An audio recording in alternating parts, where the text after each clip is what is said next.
Hi guys, welcome back to the channel. It has been a while since I posted a video. I apologize for that to the 55 of you who are subscribed now. Thank you so much to everyone who has subscribed, and I will try to upload videos a little bit more regularly now. I had a lot of work to do recently, so now that that's out of the way, I have a little bit of time to record, and I wanted to do just a quick video that I could just sit down and not have to worry about too much editing and just upload it for you guys. Now, I know what you're thinking right now. This wig does not go with this dress, which is Moon Shadow. It is Chi Lolita. However, look right here. There is pink and blue right there in the print. And so I've got my pink and blue split wig from Alice Garden. And I've got the little hair clips in. I love that I can now put in my little hair clips and they don't look weird. They look very nice with these buns, if I do say so myself.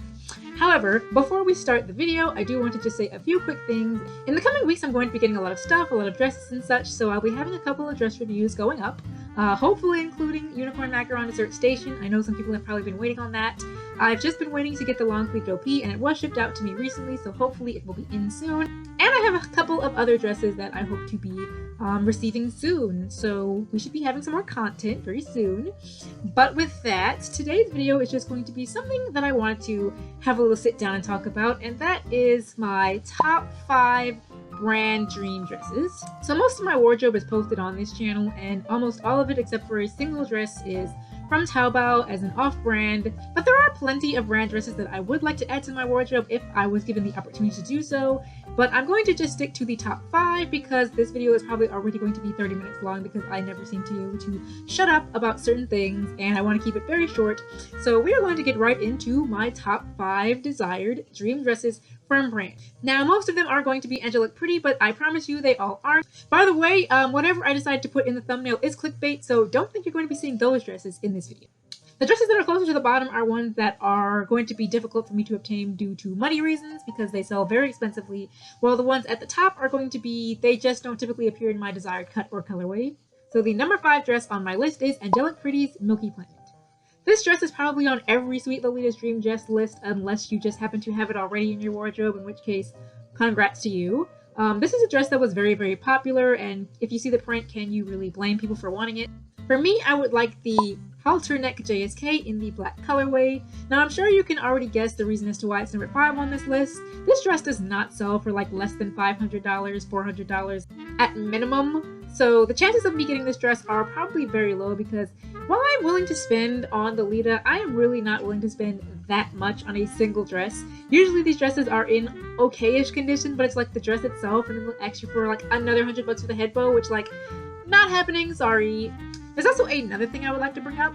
I'm sure many of you saw this coming, but I have a very similar dress in Unicorn Macaron Dessert Station. While Milky Planet is focused more on, like, it's an ice cream print and there's a bunch of colorful little ice creams on it, it's still the same premise for me as to why I'd want it, which is colorful pastels on black, but I already have colorful pastels on black. And you may be thinking, why not just get another colorway? But the Milky Planet in black, it's non-negotiable. It has to be in black. Another thing I'd like to mention is that while I do want to get this in every cut, including the JSK, from Milky Planet, it's one of those dresses where this dress already comes in my preferred cut of OPs in general, which is long sleeves. And the Milky Planet OP has short sleeves. So I really wouldn't want to go for the OP. I'd really want to go for the halter neck JSK. But it does feel a bit repetitive if I eventually do get the JSK of this dress to have 2 similar themed dresses in my wardrobe that pretty much fulfill the same purpose, pretty much pastels on black.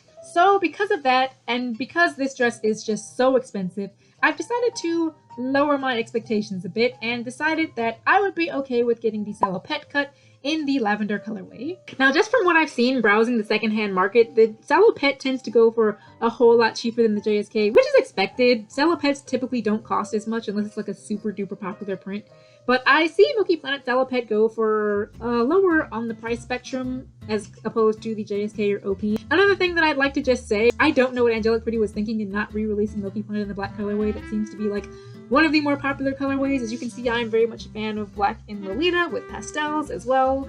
I don't know if it's really pastel goth since this is really goth, this particular dress at least, and I wouldn't say Milky Planet is either, but pastels on black is the way to go, and for whatever reason they decided to re-release the dress not in black or pink or yellow or any other nice color, but in 3 different variants of blue. Why? Why did you release the dress only in blue? I don't really understand. I do appreciate that they threw lavender in there to give us a little bit of variety, but 3 different blues. Why? Angelic Pretty? But yeah, while I don't have a problem with any of those colorways, I think they could have been a lot more creative and thrown in pink and yellow again and black. But because the JSK is pretty much out of my price range, like eternally, I will settle for the Salopet if it is ever in my price range and if I can ever get the lavender colorway, because I think the print looks very nice in the lavender and I like the shade of lavender they chose as well. So number 4 on the list is going to be Daydream Carnival in the JSK tiered cut and black colorway. How original. So this is me exposing myself as not being much of an Angelic Pretty stan, because I don't understand why Sugary Carnival is so much more popular than Daydream Carnival. When I saw both of these prints for the first time, I was pretty shocked to see that Sugary Carnival is the one that everyone loves. Not that it's a bad print, but Daydream Carnival to me is absolutely gorgeous. Again, maybe I'm just more of a pastel person and not more of the like vibrant type of neon. To me, it's like very vibrant what Sugary Carnival's color scheme is, but Daydream Carnival to me is absolutely gorgeous, and I would definitely love to have that one. Originally, I said it'd be fine with either versions of the JSK, which they have a tiered one and a standard JSK, but I decided, nah, if I'm going to get this in the JSK, it has to be the tiered one. That one is absolutely gorgeous. However, I have once again decided that I'm going to have to lower my expectations because that dress does not sell for very cheap either. While it definitely sells for a lot cheaper than Sugary Carnival does, it is still very, very expensive, and I have once again decided that if I'm ever going to get this dress, I am okay with settling with the black Salopet. Now, I would also not mind the lavender Salopet either, but I really would prefer to have the black one because, again, pastels on black is pretty much just my thing at this point, so why not? But if I could find a super good price for the lavender Salopet, I'd probably jump on it, but I'm hoping that I can eventually get the one in black, if at all possible. The point of this list is to show dresses that are never going to happen, by the way. Also, you see me keep lifting up my arm. I'm supposed to have this, like, tightened and tied, but this is really hard to do by yourself, so it's gonna be a little loose today. I hope that's alright with you guys. Number 3 on the list is not a black dress. It is actually Cream Cookie Collection in the OP cut. Now for this dress, I was never particularly certain as to which colorway I wanted. I feel like for a chocolate print, and I don't know if this is considered like a baked sweet print or a chocolate print. I kind of consider it a chocolate print. But for chocolate prints, you really like to have it in the chocolate colorway, at least in my opinion, because it's so rare that you see brown and Lolita actually look good, and chocolate is one of the few situations where I like the color brown in Lolita. So I feel like I'd want to get the dress in the brown colorway, but the problem with that is that I don't have anything in my wardrobe that would really suit the brown colorway. I know that the dress is primarily in brown and pink, and so I could cord it with pink. Of course, I do have plenty of pink accessories to go with my more sweet cords. I don't know that I have enough that I could make a dress like that really work, and I'd probably want to cord it with a little bit more chocolate in general. So I decided upon the Sax colorway. Now my favorite color in real life is actually blue, but it's more of a navy blue. It's kind of hard to describe. It's the color of the Frosted Flakes box. It's that shade of blue, that one right there. And so most blues in Lolita, at least in Sweet Lolita, are not that shade of blue. They're either navy or sax. And sax to me, I just am not really a big fan of sax. It reminds me of the outdoors and outside, and I am an introvert and I don't like going outside. So anything that reminds me of outside, I'm just not a fan. Just not a fan. In all seriousness, I do like sax here and there, especially with paired with other colors, but it's just so bright to me. I prefer like a cooler blue, like this, like navy. Those are closer to the blues that I prefer. However, when I saw the Sax version of Cream Cookie Collection, I realized that the dress is actually a lot more of a muted blue than a very bright Sax color, and because of that, I think that I would actually prefer the Sax version. It's not as overwhelmingly bright Sax as I would have expected when seeing something like that in Lolita, so if I were to be able to get Cream Cookie Collection, I would definitely prefer to get it in the Sax colorway, and of course the long-sleeved OP. I am very much a fan of long sleeves in Lolita, and a lot of the dresses that I like, they just come in the short puffy sleeve, and I'm not really a fan of that. I'm someone who gets cold very easily, and I like having at least a sleeve elbow length right about here. So whenever I see a long sleeved OP, I absolutely have to jump on it, kind of like I did with Milky Cross. So definitely going to go for the long sleeved OP and in the Sax colorway. Again, it's number 3 on the list because Cream Cookie Collection sells relatively high. These days I've seen it go a little bit lower. It seems like overall the sweet boom is kind of going downward. We're not really seeing so many sales for super duper expensive dresses anymore. Like dresses like Honey Cake still go for a whole lot, but like I've seen Sugary Carnival go for like $300, $200 in some places, so it's not the $800 we were seeing last year. So hopefully Cream Cookie Collection can go down. I know it had a re-release last year, I believe, so the prices are still a bit high for it, but if they ever go down low enough, I would like to pick it up and add it to my collection. Dress number 2 on this list is going to be Dolly Cat in the black colorway and the OP cut. Daring today, aren't we? So once again, yes, I am showing another black dress on this list. I can't help it, pink and black look good together. It's the only time I really care for black and pink together. Black pink in your area. So Dolly Cat does not have long sleeves, but it does have long enough sleeves for me. I also don't really know what it is, but for whatever reason, the JSK cuts for Dolly Cat don't really appeal to me. They look strange, the way the bow is so low, especially on the low-waisted cut, which it's low-waisted, so that makes sense. But I don't know, it looks a bit off to me. I really like the way the OP looks. This is one of those dresses that, while I do see it pop up often, I don't see it pop up in black often. And of course, it is one of those dresses that typically sells pretty high. I've seen it sell lower, but usually it's if it's missing some items or if it's not the full set. I haven't really mentioned this a lot in the previous dresses, but Dolly Cat is one of those dresses that I would really love to get the full set for. The head bow for it is absolutely gorgeous, and I love the OTKs. I wouldn't mind getting the OTKs in pink, actually, because I would like a nice pink and black color balance for the dress. But regardless of what colorway OTKs I end up going for, it's one of those dresses where I really don't want to just try to get the dress by itself, which of course is going to make it more pricey. So while I don't see it entering my wardrobe in the near future, I do certainly hope that at some point in time, it does make it into my wardrobe. And now, you have reached the number 1 dress on my list. Can you guess what it is? I'm sure you probably haven't. It is actually Queen's Coach by Alice and the Pirates. I told you most of the list was angelic pretty. I didn't say the whole list was angelic pretty, of course.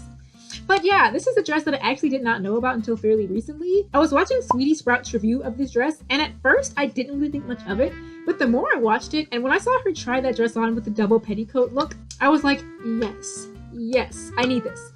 And I would like it in the JSK number 1 cut in the navy colorway. Yes, I know, a dress that comes in black that I would prefer in navy. Personally, I don't really care for the red and the black in the black colorway. The navy with the pink is a lot nicer to me, so that's definitely the one that I'd like to get.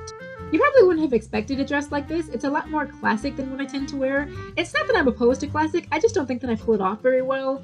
But this dress I think is actually very gorgeous and elegant, and I could definitely see it in my wardrobe as something a lot more chill and toned down to wear when I go out and don't want to have that many people staring at me, I guess. Now, the reason this dress is number 1 on this list is actually because I never see it on sale anywhere. At least not in my desired cut and colorway. I've seen it on Ivory on Mercari. I think I've seen it in the OP cut on Mercari.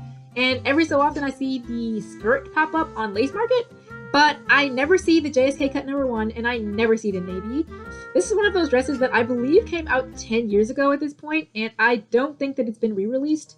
So it doesn't seem as though it's going to be very likely that I ever find this dress, unfortunately. I would love to own it, truly I would, but like, especially since it doesn't tend to sell very high. The fact of the matter is, to me, it seems as though this dress was either so unpopular that many people didn't buy it, or it was so popular that people are keeping it in their clutches and not selling it at all. And to be honest, I can't blame them. If I had Queen's Coach, I don't think I would ever sell it either. So, unfortunately, it seems as though this dress, while being the least expensive on the list as it relates to how it tends to price on the secondhand market, it's probably going to be the hardest one for me to get simply because I never see anyone selling it, and when they do, it's not the right color and it's not the right cut. Now, I know some people are of the mindset that they can get a dress in a certain cut or colorway that is not their preferred and eventually sell it and swap it out when they do get their preferred cut, or they wear it for a while and end up selling it anyway in the hopes that they'll get the one they like. But that's not really for me. I don't want to buy anything that I don't 100% love, and if I purchase anything, I don't want it to be something that I'm going to consider selling later, meaning that usually I like to stick to my desired cuts and colorways as much as possible. While there is certainly some negotiating to be done here and there for certain pieces, I really would like it so that I don't have to sell anything, and because of that, it's just going to be a waiting game for me. If I never find it in the correct cut and colorway, then it's possibly just not meant to be, and maybe there'll be a re-release in the future where I can pick it up there. It will probably be a little bit more expensive since I'll be buying it new, but at least I'll have it in my wardrobe, and that's all that really matters as far as that's concerned. So yeah, those are my top 5 dream dresses from brands that I would like to eventually add into my wardrobe. I think they're all pretty unique and different. We've got a chocolate print on there, we've got like just some miscellaneous sweet prints, And we've got a classic kind of dress in there. So unless I somehow come into the possession of $1 million, don't expect to see any of those dresses in my wardrobe anytime soon. That said, I am happy with my current wardrobe, and I'm not in any rush to get any of these pieces. If I get them, I get them. If I don't, unfortunately, I don't. And that's okay. Sometimes that's the name of the game when it comes to Lolita. I have plenty of dresses that I love, and I won't be too disappointed if I never end up getting these dresses. But if any of you are ever selling them for less than $200, hit me up. But that is going to be it for this video. I hope you enjoyed it. Thank you so much for joining me. Hopefully I will be having some more dress reviews coming up soon next week, and maybe some unboxings if we're lucky as well. So thank you very much for joining me, and thank you so much for subscribing, by the way, as well. Have a lovely rest of your day. I did not forget about the poor man's usakumya. Coco was here to say goodbye too. Bye guys.